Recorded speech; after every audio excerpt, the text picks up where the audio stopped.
دو ہفتوں سے ایک بڑا عجیب سا چرچا ہو رہا ہے، اور میں نہیں چاہتا تھا کہ میں خود اپنی زبان کھولوں اور اپنے ہی بچوں کی اور اپنے ہی خاندان یا اپنی ہی کلیسیا کی یا مسیحی قوم کی اس میں بے عزتی ہو، لیکن کچھ لوگ ایسے تھے جو شور کر کے اپنا ہی پیٹ ننگا کرنا چاہتے تھے، اور جنہوں نے اپنا پیٹ ننگا کرنا چاہا ان کی یہ کوشش تھی کہ وہ مجھے اور تنظیم کو بیچ میں شامل کریں تاکہ ہم ان کے اس قصور میں، غلطی میں شامل ہو کر ان کی مدد کریں۔ یہ سوچ، یہ نظریہ غلط تھا۔ اس طرح ہمیں ملوث کر کے مدد لینا یہ غیر اخلاقی تھا۔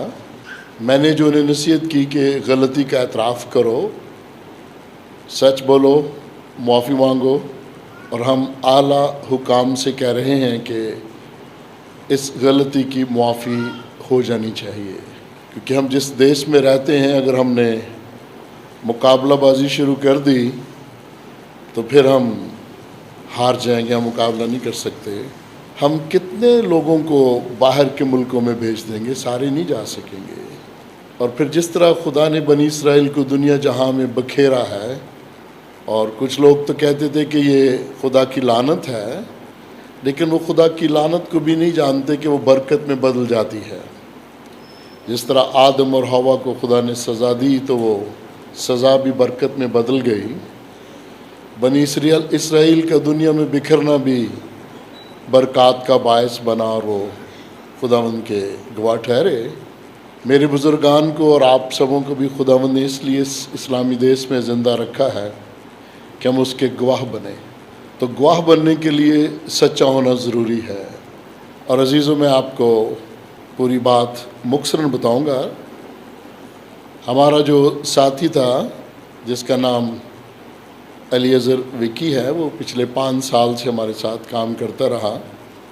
اگرچہ وہ پریسبیٹیرین سیمنری کا پڑھا لکھا نہیں تھا، شیخ اپرا میں کوئی بائبل سکول ہے، زیادہ تر وہاں بھائی مشن کے لوگ ہی ہیں، لیکن چونکہ آپ کو پتہ ہے کہ اس کی ماں، اس کی ساس، اس کی دونوں ماسیاں، اس کی نانی 18 سال تک انہوں نے ہمارے گھر کا کام کیا تھا، تو اس محبت کے تحت میں نے اس بچے کو رکھ لیا تھا، اور پھر میں نے تربیت کرنے کی کوشش کی کہ یہ سیکھ جائے۔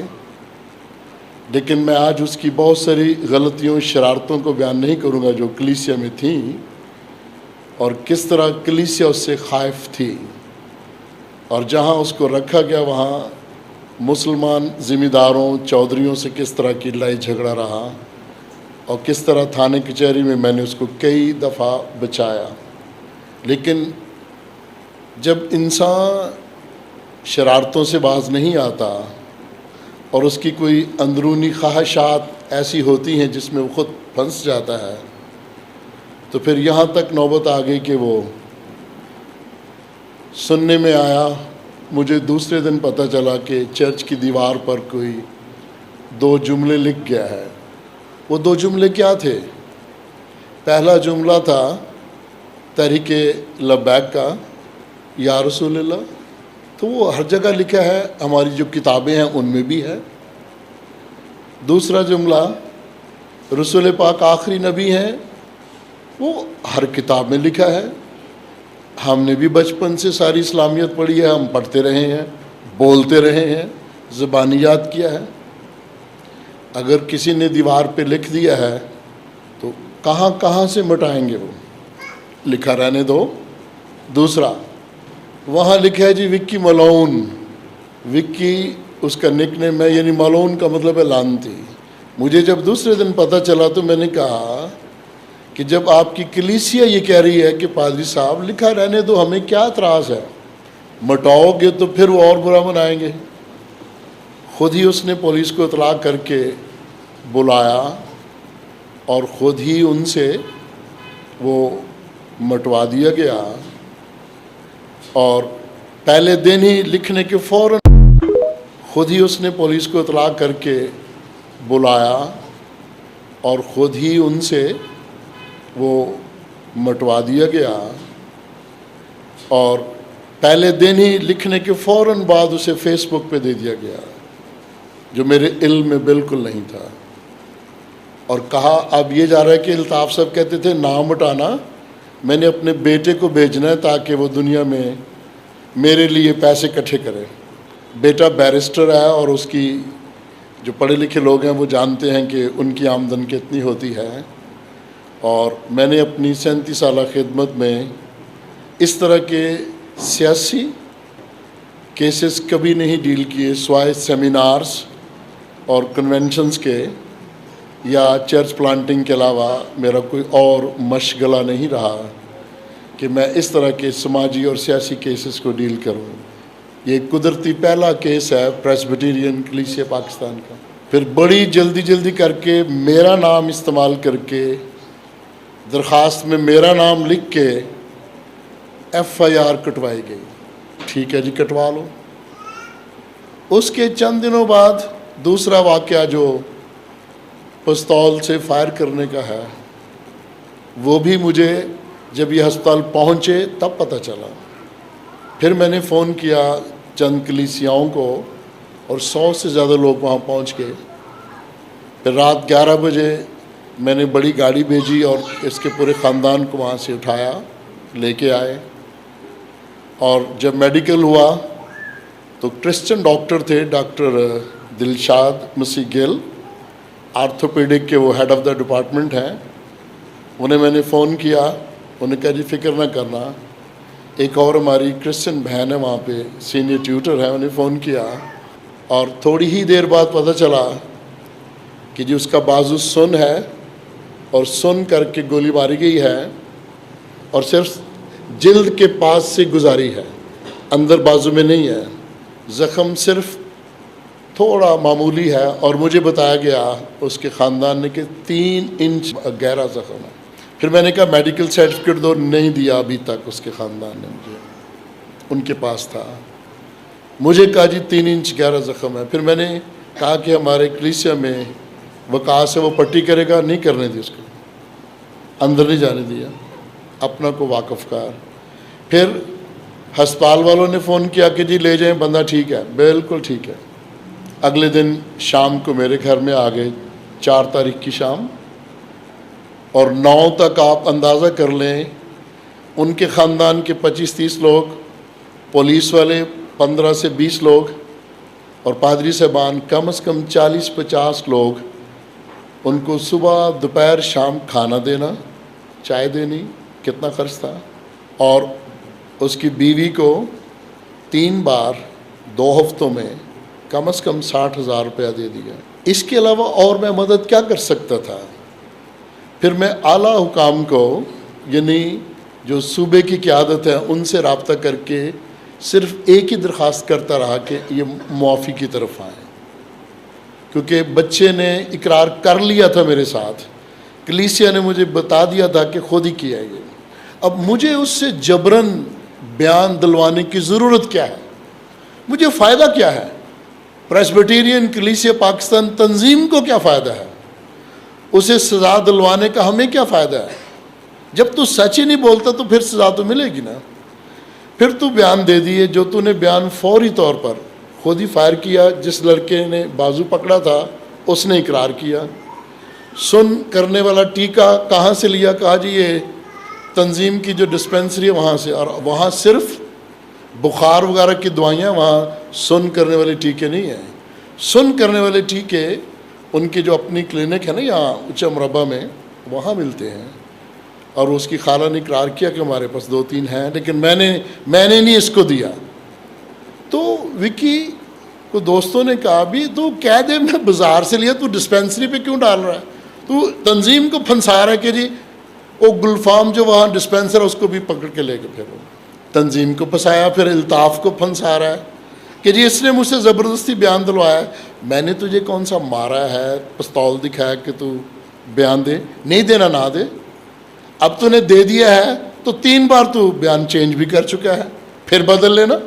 بھی لوگ پولیس میں بیان دیتے ہیں، عدالت میں جا کے بدل لیتے ہیں۔ مجھے غدار کہنا، جھوٹا کہنا، پتہ نہیں کتنی گالیاں جو ہے نا وہ فیس بک پہ مجھے مل چکی ہیں، اور فون کرنے والے دھمکیاں دے رہے ہیں. وکی کا جو کیس ہے اس کو میں نے لیڈ کیوں نہیں کیا؟ یہ میری ذمہ داری نہیں ہے کہ میں کسی کی ذاتی جو اس طرح کے گناہ ہیں ان میں شامل ہوں. دوسری بات، میں نے وہاں اس کلیسیا میں امن قائم کرنا تاکہ وہاں زیادہ تر جانگلی لوگ رہتے ہیں اور وہاں پر تحریک لبیک کے لوگ بھی بہت رہتے ہیں. میں نے 1500 وہاں پر مسیحی گھر ہیں جن کا بھی خیال کرنا ہے، ان کا بھی خیال کرنا ہے کہ کل کو وہ بھی وہاں زندگی بسر کر سکے. وہاں گرجا گھر بنا ہے گواہی کے لیے، خوشخبری کے لیے، جو آج کا ہمارا پیغام ہے. ابھی میں اس طرف آؤں گا. تو عزیزو، ہم جو 98% لوگ ہیں ان سے کیسے لڑائی لڑیں گے جب حکومت وقت ہمارا ساتھ دے رہی ہے؟ جتنی مدد پولیس نے کی ہے میں بیان نہیں کر سکتا. 100 سے زیادہ لوگ کلیسیا کے لوگ تھے سول اسپتال میں اس رات، اور 50-60 پولیس والے ہوں گے حفاظت کے لیے. اور پھر جب یہاں اگلے دن وکی صاحب کو لے کر آئے تو کم از کم ان کے 20-25 سپاہی 24 گھنٹے یہاں رہے. پھر عزیزو، 9 تاریخ کو 3 کا واقعہ، 9 کو اس نے بیان دے دیا، اور بیان بھی یہاں دیا، گھر میں پادری صاحبان کی موجودگی میں بیان دیا، اور کہا میں کسی دباؤ کے بغیر دے رہا ہوں. وہ تصویریں آپ دیکھ سکتے ہیں فیس بک پہ، پر ہمیں مجبوراً دینی پڑی وہ بیان. اور پھر ان دنوں میں صرف 3 تاریخ کو واقعہ ہوا، 4 کو میں صرف 5 منٹ کے لیے اس کو ملا تھا ہسپتال میں. اور اس کے بعد ایک فون، نیوٹن کے فون پر جب پولیس والے اس کو لینے آئے تھے تو کہا جی میری الطاف صاحب سے بات کرائیں. میں نے کہا وکی سچ بولو، بس سچ بولو، اور اسی میں ہی بہتری ہے. تو اس کو بھی پھر بدل کے کہا جی الطاف صاحب نے مجھ پہ پریشر ڈالا ہے. بھی میری دشمنی تیرے سے کیا ہے؟ میں تو تیرے خاندان کی حفاظت کر رہا ہوں. 14 تاریخ تک تو تم مجھ سے مالی اور اخلاقی مدد لے رہے ہو. تو اگر میں نے ایک لیٹر جاری کر دیا ہے کہ ہم نے اس کو خارج کیا ہے، تو میں کل دیکھ رہا تھا ایک ویڈیو کلپ، کوئی خاتون ہے، قابل احترام ہے، اگرچہ اس نے میرے اس بارے میں بہت گندی زبان استعمال کی ہے لیکن میں پھر بھی اس کا احترام کروں گا. وہ کہتی ہے الطاف کون ہے، ہوتا کون ہے، who the hell he is. گندی گالی ہے. چلو ٹھیک ہے، میں کچھ بھی نہیں، شاید میری عمر اس سے زیادہ ہے، شاید میری خدمت بھی اس سے زیادہ ہے. اور وہ کہتی جی میں تو کیتھیڈرل میں رہتی ہوں. وہ الطاف کون ہے؟ کون اس کو نکال سکتا ہے؟ بھی ہمارا تنظیمی ڈھانچہ ہے، ہمارا قانون رجسٹرڈ ہے، اور قانون کے دائرے میں ہم کلیسیا کے کسی رکن کو بھی جو غیر اخلاقی کاموں میں ملوث ہو اس کو 2-3 بار تنبیہ کرنے کے بعد جماعت سے خارج کرتے ہیں. مسیحیت سے خارج نہیں کرتے. نہ میں نے مسیحیت سے خارج کیا ہے، تنظیم سے خارج کیا ہے، کیونکہ جب تک اب تمہارا عدالتی فیصلہ فائنل نہیں آتا تم خارج ہو، کیونکہ تم نے ہمارے سامنے اقرار کیا ہوا ہے کہ تم نے غلطی کیا ہے.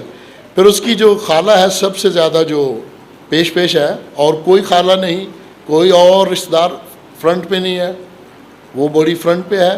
اس کا میں نے اب جو وائس میسج ہے نا وہ میں نے دے دیا ہے. وہ میرے ترلے ڈال رہی ہے. اور کون سی تاریخ ہے؟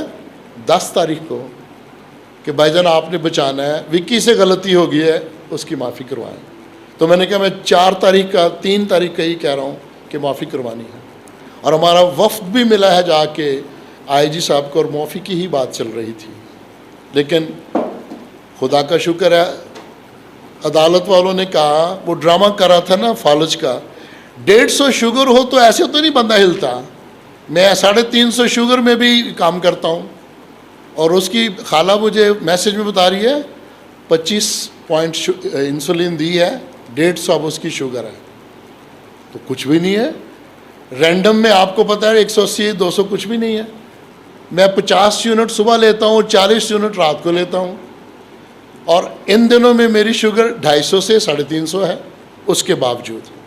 اور میں اب بھی پچھلے پورے 5 دن ضلع لاہور میں خدمت کا سلسلہ تھا، کر کے آؤں کام. تو میں نہیں ایسے کرتا، نہ ایسے کرتا ہوں، نہ کبھی زبان ٹیڑھی کرتا ہوں، نہ کبھی صحیح بولنے لگتا ہوں. یعنی اس طرح کی ڈرامہ بازی جو ہے نا یہ آپ کریں، شوق سے کریں. لیکن کلیسیا کو اور کلیسیا کے سینئر خادموں کو ملوث کرنا، تنظیم کو ملوث کر کے تم فائدہ نہیں حاصل کرو گے، اپنا خود نقصان کرو گے۔ ٹھیک ہے، جو این جی اوز آپ کی مدد کر رہے ہیں کریں، ہمیں کیا اعتراض ہے؟ ہم تو خود چاہتے ہیں کہ عدالت آپ کو چھوڑ دے۔ عدالت نے 3 دن کے لیے چھوڑا بھی تھا، لیکن پھر وہ این جی اوز والے آ گئے اور انہوں نے اتنا یہاں پہ شور کیا کہ پھر پولیس دوبارہ سے اس کو لے گئی۔ اب شاید سوموار کو پھر پیش کریں گے عدالت میں۔ مجھے کوئی اس کے ساتھ رنجش نہیں ہے، دشمنی نہیں ہے، لیکن جس شخص نے وہاں پر یہ کام کیا ہے، ظاہر ہے وہ خانوالا کی کلیسیا میں تو کام نہیں کر سکتا نا، وہاں سے تو ہمیں اس کو نکالنا پڑے گا نا۔ نکال دیا، اس کے باوجود مالی مدد بھی کی، اخلاقی بھی کی، اور اب وہ اگر بیان بدل کے میرے جو دشمن ہیں ان کے کہنے پہ، یا اس کی یہ سوچ ہے کہ اگر اس کو ملوث کروں گا تو یہ خود ہی زور لگائے گا، تو وہ ناممکن ہے۔ اگر میں اجمل صاحب جس نے پراپرٹی بیچیاں اور اس کے ساتھی ان کے خلاف کھڑا ہو سکتا ہوں، تو میں اب بھی ان کے جو جھوٹ ہے ان کے خلاف کھڑا ہوں گا اور میں سچ کا ساتھ دوں گا۔ اور مجھے یہ کہنا جی یہ پولیس کے ساتھ ملا ہوا ہے، بھی پولیس نے اپنی انویسٹیگیشن کی ہے، وہاں جا کے اس کو لے جا کے سارا موقع دیکھ کے پھر میڈیکل رپورٹ دیکھ کے پھر اس کے بیانات، اب وہ ہمارے ساتھیوں کو کہتا رہا بتاؤ کون سا بیان دوں، بتاؤ کس کو پھنساؤں۔ اب وہ سارے ساتھی تو جانتے ہیں، اس کو یہ پتہ نہیں تھا کہ یہ جو میں ڈرامہ کر رہا ہوں اس کا انجام کیا ہوگا۔ سو پیاری بہنوں اور پیارے بھائیوں، میں یا میری تنظیم، ہم مسیحوں کے بھی خیرخواہ ہیں اور غیر مسیحوں کے بھی خیرخواہ ہیں، کیونکہ ہم نے گواہی دینی ہے، بشارت کرنی ہے۔ ان کے کھیتوں میں کام کرتے ہیں، ان کی فیکٹریوں میں کام کرتے ہیں، ان کے دفاتر میں کام کرتے ہیں، اور اس طرح کی دشمنی پیدا کرنا کہ جی کسی نے مجھے کہا کلمہ پڑھ ورنہ گولی مار دوں گا، یہ تو کبھی نہیں ہوا۔ پہلا واقعہ ہے کہ اگر کسی نے اس طرح کہا ہو، ہمیں تو کبھی کوئی نہیں کہتا، میں نے نہیں یہاں کبھی سنا۔ پریسبٹیرین چرچ کا یہ پہلا واقعہ ہے۔ اب اگر کچھ تنظیمیں اس کو ایشو بنانا چاہتی ہیں تو بنا لیں۔ میرے خیال میں یہ ایک نان ایشو تھا، معمولی بات تھی، معافی تک کام ختم ہو جانا تھا۔ عدالت نے بھی 3 دن کے لیے چھوڑا تھا کہ وہ ایسے کرتا اس کو فالج کا اٹیک ہے، فالج نہیں تھا۔ جب پولیس اپنا ٹیکہ لگا کے چیک کرتی ہے وہ ٹھیک ہو جاتا ہے ایک دم سے۔ سو عزیزو، جو لوگ این جی اوز والے آئے، مجھے گالیاں نکالنے کا کیا فائدہ ہے؟ بھی تم پولیس کو ملو، ان سے لو جا کے تصدیق کرو۔ میں نے تو اپنا بیان جاری کر دیا ہے، فیس بک پہ بھی، اخبار پہ بھی، اور آج آن لائن بتا رہا ہوں۔ اپنی پوزیشن کلیسیا کو میں واضح کرنا چاہتا ہوں۔ اس کے علاوہ میں کسی یوٹیوبر کو یا جنہوں نے گھر میں چینلز بنائی، میں کسی کو کوئی انٹرویو دینا نہیں چاہتا۔ میں نہیں چاہتا کہ کوئی اگر مجھے کتا بلّا کہہ رہا تو میں بھی اسے کتا بلّا کہوں، ضرورت نہیں ہے۔ اس طرح کی زبان میں استعمال نہیں کروں گا۔ جو کرتے ہیں کریں، اب جو بیج بوتا ہے وہی کاٹتا ہے۔ میری خدمت آپ کے سامنے ہے، میں نے کبھی اس طرح کے کیسز لیے ہی نہیں، پولیٹیکل سیاسی کیسز۔ پھر ایک اور الزام لگ گیا کہ الطاف نے رانا ثناء اللہ کے گھر پر 9 مئی کو پتھر برسائے تھے۔ یہ درخواست آئی جی کو دی گئی ہے، اور اس میں کہا جی اس کا بیٹا جو بیرسٹر ہے اس کو بچاتا ہے۔ یہ نئی درخواست آئی ہے، اور یہ جو کیس ہے اس میں بھی الطاف ملوث ہے، اس کی تفتیش کی جائے۔ نہ اس واقعے کا مجھے پتا، نہ اس سے اگلے دن تک کا مجھے پتا۔ میں نے پھر کلیسیا سے اور ساتھیوں کے ذریعے اپنے طور پر ساری معلومات لی۔ میں نے اسے جھوٹا پایا، گنہگار پایا، اور اسے تنظیم سے فارغ کیا ہے۔ مسیحت کے دائرہ کار سے میں نہیں فارغ کر سکتا، وہ خدا کرتا ہے۔ شاید آپ جو تاریخ کے طالب علم ہیں، بائبل کی جانتے ہوں گے، مارٹن لوتھر کو جو کلیسیا کے عظیم رہنما ہے، انہیں مسیحت سے خارج کیا گیا تھا۔ یعنی ہم نے کبھی کسی کو مسیحت سے خارج نہیں کیا۔ تنظیمی طور پر ڈسپلن انتظام کرنے کے لیے کیا جاتا ہے، لیکن وہ بھی ایک حد تک ہوتا ہے نا۔ جب حد سے بڑھ جائے تو آپ پڑھے ذرا نئے عہد نامہ میں خطوط ہے کہ جو لوگ اس طرح کے ہو جاتے ہیں ان سے سلام بھی نہ لینا، لیکن ہم پھر بھی سلام بھی لیتے ہیں، مدد بھی کرتے ہیں۔ سو میری یہ خواہش تھی کہ میں اپنا بوجھ آپ کے ساتھ شیئر کروں، آپ کو پتہ ہو کہ اس میں مدد کرنے والا ہوں، معافی دلوانے والوں میں سے ہوں، بچانے والوں میں سے ہوں. میں نے کسی سے کوئی زبردستی بیان نہیں دلوایا، مجھے کوئی ضرورت نہیں ہے.